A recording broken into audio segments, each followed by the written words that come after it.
What's going on, YouTube? Gator coming back at you with a fresh new episode of 413 Outdoors. So today I'm going to be showing you guys how to tie one of my absolute favorite bass flies. It's a foam frog fly. Now this is actually a request from a subscriber who wanted to see some topwater bass flies. His name is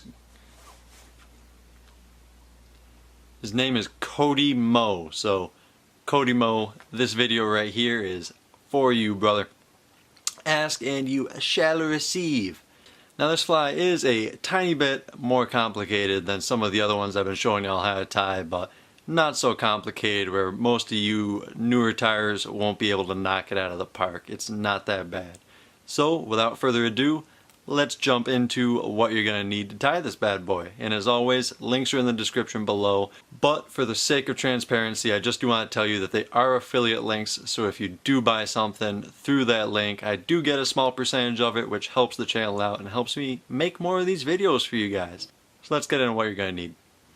So the materials you're going to need to tie this parent are a good, strong hook. I like to tie these somewhere between a 2/0 and a 4/0 hook. I typically tie them on the 4/0 side, but today I'm tying it on the 2/0 side just because I'm out of 4/0 hooks. You're going to need some good black thread. Here I'm using the 8/0 unithread that I use for most of my flies. You're going to need yourself some strong marabou. Here I'm using olive. This is going to be an olive fly, but I've also tied these in tan, so keep that in mind. You're going to need some rubber legs. You're going to need some closed cell foam. Here I'm using more of this craft foam, also in green. It doesn't really look like the right color on the camera, but it's a lot closer in person. I'm also going to be tying mine weedless, so if you're going to be tying it weedless, you're going to need yourself some heavy monofilament line. This here is 80-pound, but I've used as thin as 35-pound, and it still works equally as well. Only reason I'm using 80 is I have this massive spool that I bought on accident, so got to use it up for something. And the last thing you're really going to need is some of the chenille here. This is a really interesting color. I don't know if the camera picks it up well. It's a very pearlescent almost chenille, so that gives a good amount of flash. So I'm gonna quit yapping. Let's jump into the vice view and start tying this bad boy. So my first step in tying this fly is going to be to add my weed guard to my hook. Now this is a pretty simple procedure. Basically going to lay my weed guard in here before I put my hook in. Tighten it all down. As you can see, even with the 80-pound mono, I can still move that around quite a bit. Going to start my thread here, same way as I always do.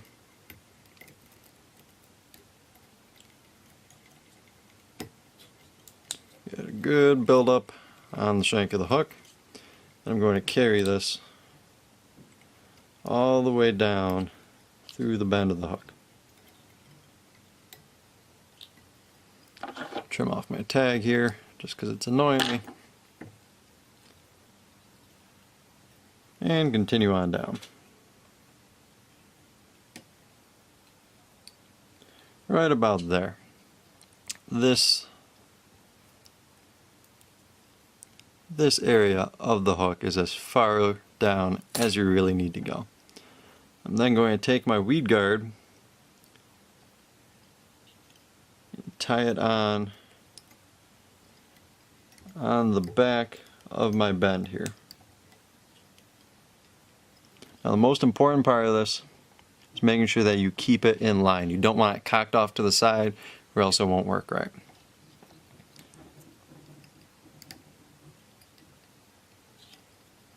Gonna give this all kinds of wrappage.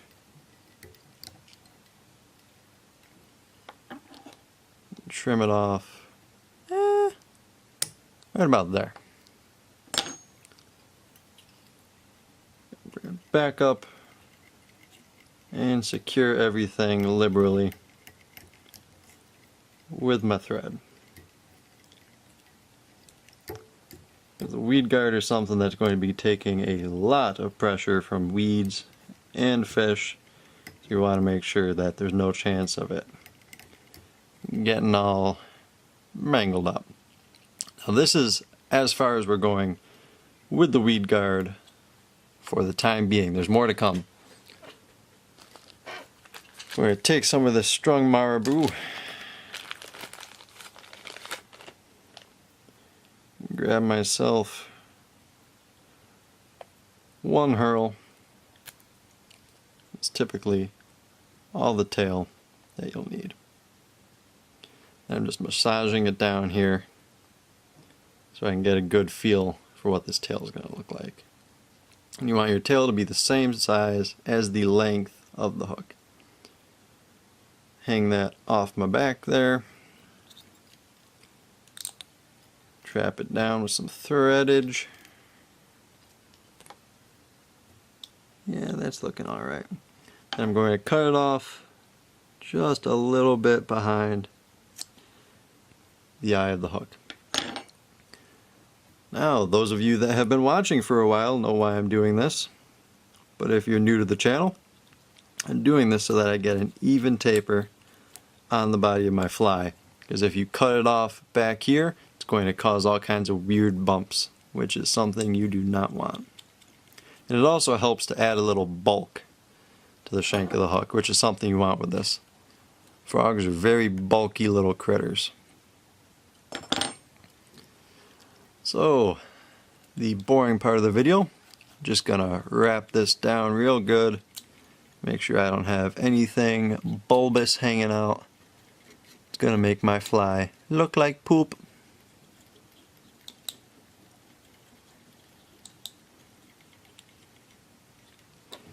So, at this point, we're pretty much tying a woolly bugger. This is where it starts to differ. I'm going to take one strand of these crazy legs here. And I like to have usually about 2 legs per side coming off on the tail. Like so. And I make them roughly the same length as the tail, maybe a little shorter. But this isn't rocket surgery, folks. Got it trapped with one here just so I can measure it out. Fold it back over itself. Cut it to the same length.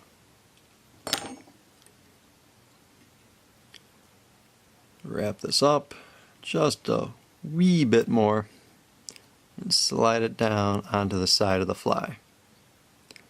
Fold it back over itself and boom, you now have 2 pieces of leg material that are the same size. I'm going to repeat this on the other side using the same exact method. Now of course you can cut 2 separate pieces and stick them in, but why would you want to do that if you don't have to? Because this stuff is kind of a pain to tie with. It's very springy and coily. So the least you can fuss around with it, the better, in my opinion.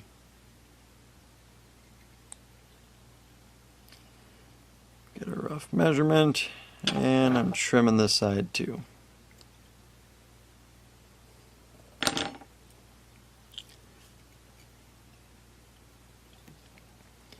Fold it back over itself and wrap her down. Now you can see this has made a little bit of a bulbous area here. So what I'm going to do is I'm going to kind of feather it out with my thread, make it minutely less bulbous, kind of taper it in. So now instead of having a big hump and down, now we have a big hump gradually coming in. And we also have our legs tied in all the way around. So I'm now going to take my chenille, if I can find the end of it. There we go. Take my chenille, going to tie this in, once again coming all the way up the shank of the hook. Roughly. You don't want to come out past the eye because then it gets messy. This is all just something that comes with time. Wrap it up the hook here.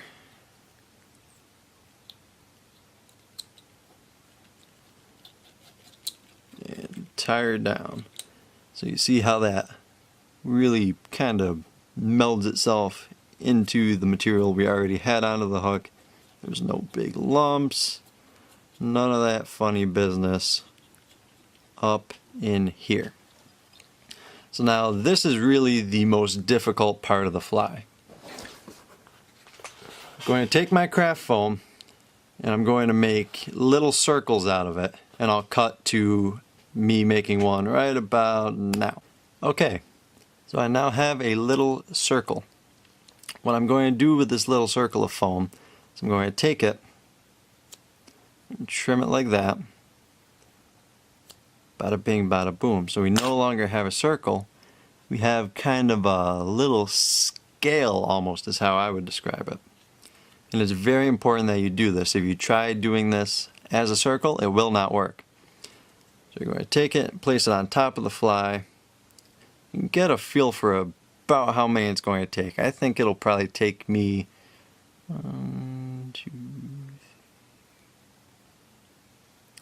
probably take me about 4 of these to do the entire size of the fly. So I'm going to make 4 of these and get back to you. I'm actually doing this right now. Pro tip, once you have one made, use it as a kind of a template for the rest of them. That way they're all very close in size. Okay, now using that as a template, I now have 4 of these bad boys ready to go.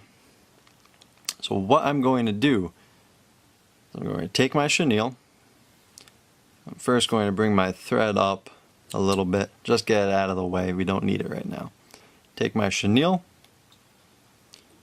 make a wrap or 2. You want this to set right on top of the tail like that. So probably 1.5 more wraps of chenille and we'll be good. That was 2. I don't know how you do half a wrap. Yeah. Maybe I'll take one away. This is just me being picky and indecisive. So I'm going to go back, trap my chenille under my thread just so it doesn't come loose.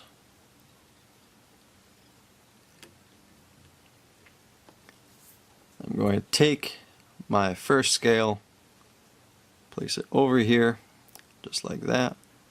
Bend it over the hook like this. Take my thread and wrap her down. Oop, broke my thread off. Get my thread restarted here.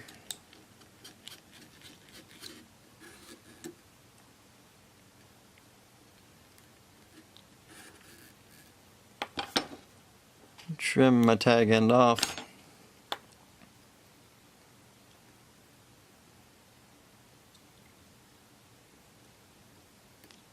And start wrapping again.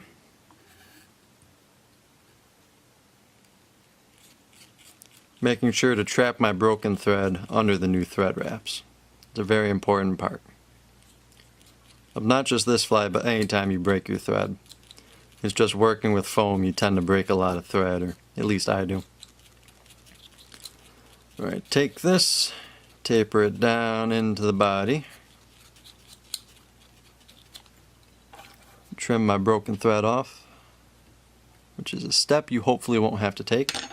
You can see we've got this kind of shell on the back here.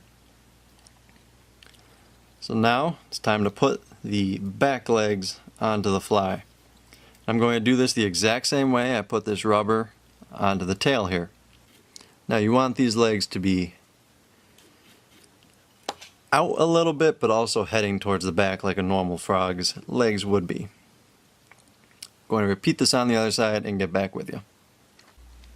Okay, I now have legs tied in, and they aren't too pretty right now. With just a little bit of tweaking and stretching, we can get them looking the way we want it to.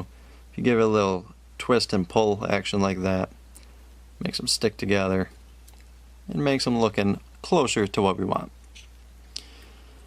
So I'm just going to bring my thread up here a little bit, bring my chenille forward. So I'm going to start off, and I'm actually going to cut the chenille off here at the spool, just because it's being a huge pain right now. Bring my chenille forward, like so. Snug it down in front of there, and we decided that 2 wraps was the magic number for the length of our little foam scale. Tie my chenille down.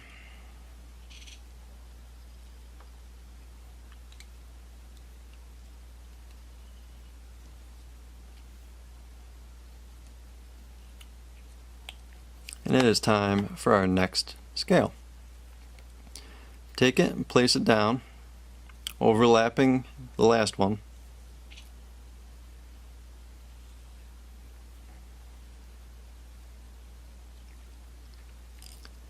And tie her in.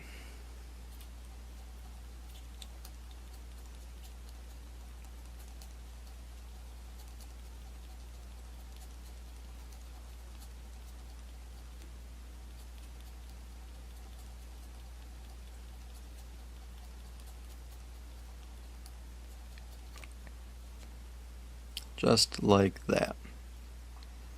Now this one's actually a little wider than the last one. I'm just going to give it a little preemptive trim job here.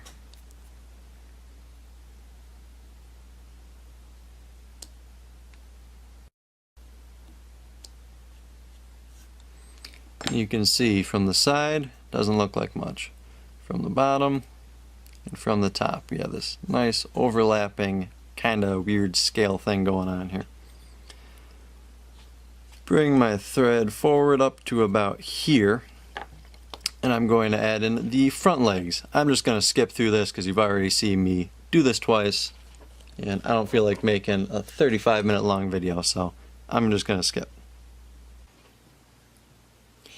Okay, got my front legs tied in. Gonna repeat the process here. Bring the chenille up.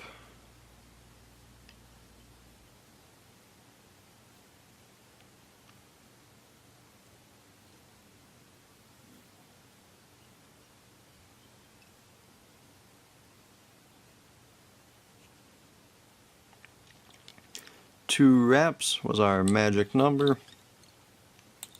Tie that chenille down.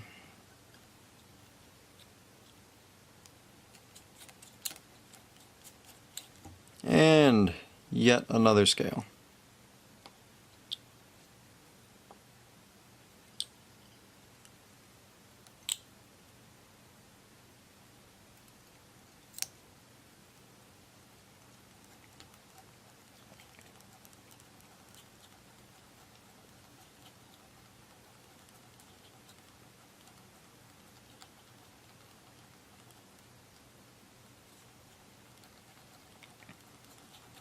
Build myself up a nice little thread head here. I guess I overestimated what it would take to tie this fly. Only took me 3 to get the kind of coverage that I want. So now I can trim off my chenille. Not going to be needing that anymore. And we are close to finished. Very, very ugly looking fly, but it does produce.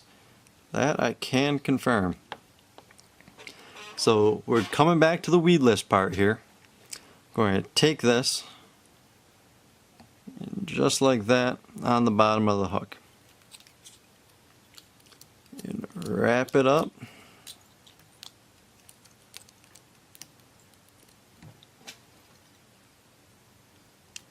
Very important that it's at the bottom of the hook. You want to kind of line it up with the point of the hook like that. Bingo. Now I'll come back to the back of the head here and wrap it in. Trim it off right in front of the eye, making sure I don't get much thread here. Bingo. Just like that.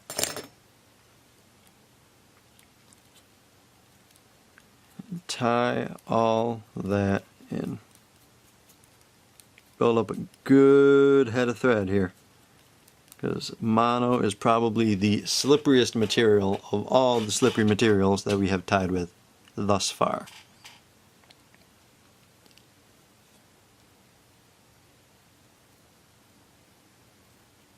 Little primping with my fingers here, twisting the legs together, giving them a stretch to make them do what I want them to do, make it look a little bit neater. And these are flat rubber legs. I typically like to use the round rubber legs for exactly this reason. But there we go. So I'm going to a couple more wraps here. Make a half hitch just to hold my thread.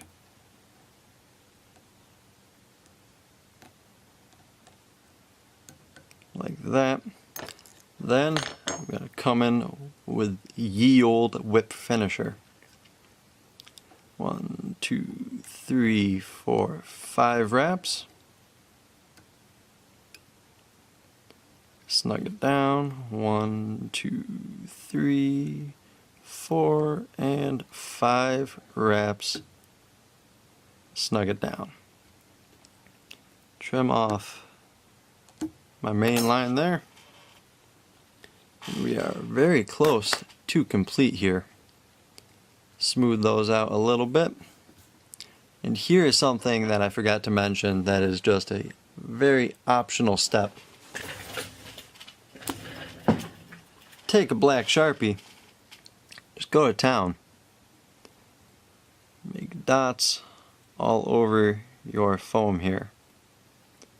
I don't know why, but all frog patterns have dots, so that's how I made mine. Probably being a little bit anal about this, but yeah, something to that effect.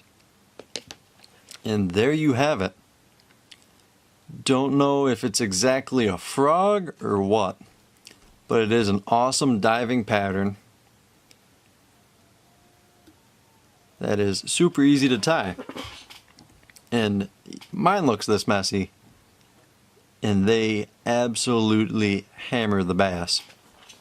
So there you have it, ladies and gents. Super effective foam frog pattern.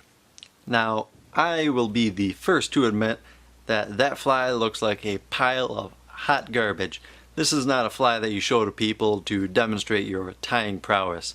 If you want to do that, tie them a size 28 Adams parachute. Do something like that. This is ugly, but it always performs. That's all that matters. When I'm fishing for bass, I just want to catch fish. I don't care if I'm throwing a hot dog tied to a friggin' hay hook. If it's catching fish, I'm a happy man.